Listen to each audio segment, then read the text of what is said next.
his desperation, his frustration, his anger. Para lang maghanap ng isang tao na in the end, paano nag-surrender? Kinausap. Nag-surrender siya.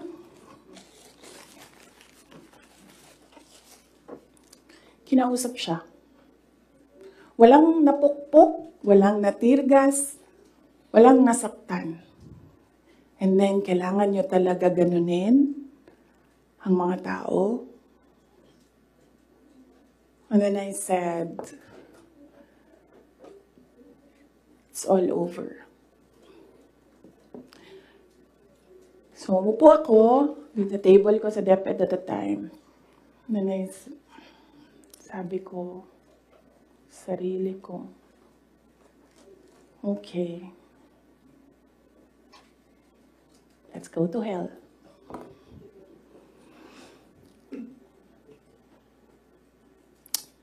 So, ano bang ginagawa nila? Balik tayo dun sa yung political reconciliation. Ang gusto nila, hindi ko sinasabi silang lahat ha, si Martin Romualdez lang.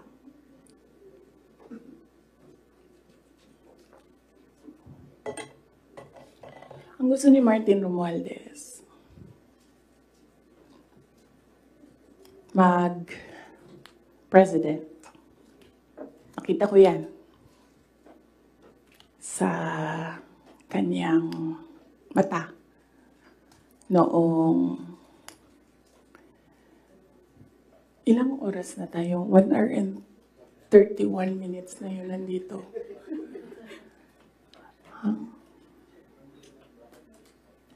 I-cut na lang natin. Tapos next week yung Martin. Pwede, madami na kayong material, di ba? Okay na yun? Oh.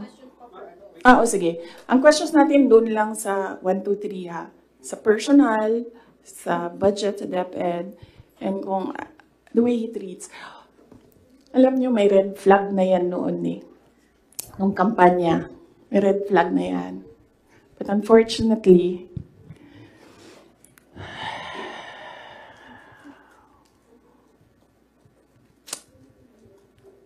hindi ko naisip na ganun kalala yung insincerity. Nangangampanya kami. So pag nangampanya ka, meron talaga yan. Natural yan na magdala ng papel. Ganito. Pag ikaw politiko ka, alam mo na yan. May magdadala yan ng papel. Sometimes, ganito, naka-envelope. Sometimes, folded paper maliit. Iba-ibang, So, daming tao. May isang matandang babae. Dala siya. Tiningnan niya. Ayaw niya tanggapin. Ayaw niya kunin yung papel. So, ang ginawa ko, para that person will not feel bad, sabi ko, ako na lang. Ginawa ko. Mabilis lang kasi yun. Diba? Kasi, motorcade. So, mabilis yan. Pag ganon, gumanon, ginanon, ako na lang. Tapos, tinanong ko, may number? Sabi niya, meron. Pag politiko ka, alam mo na yan dapat, diba? So, doon sa truck, binasa ko. 1 page lang naman, binasa ko. Simple. Request of 5,000 pesos for livelihood. Tumingin siya sa akin. Sabi ko, ako nang bahala nito. Maliit lang na bagay ito. Ako na. Sabi niya, okay, sige. Yan lang.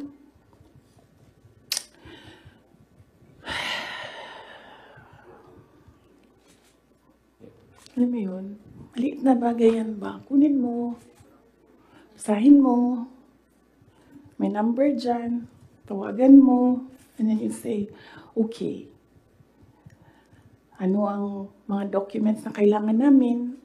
Okay, bigay mo. And then, okay, complete documents. Ayan, tapos. Ano mo, for some people, wala lang yung 5,000. But for other people, 5,000 is everything. Alam mo, merong governor ngayon, hanapin niyo siya. Hindi siya nag-BBM.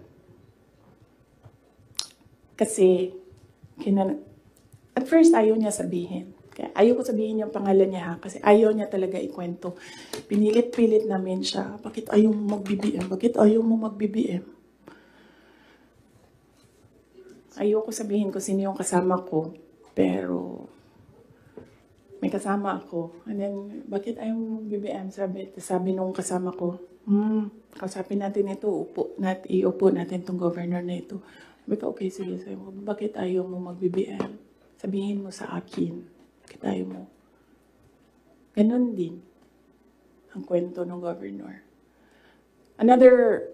May ibang version lang, konti. Hindi straightforward na ganon. Ang kwento ng governor, siya nakita ko with my own two eyes kasi ako yung nag-i-escort sa kanya. And for that reason, hindi ako mag-BBM. Okay na, sabi ko sa kanya, okay, di na magsara ka na lang.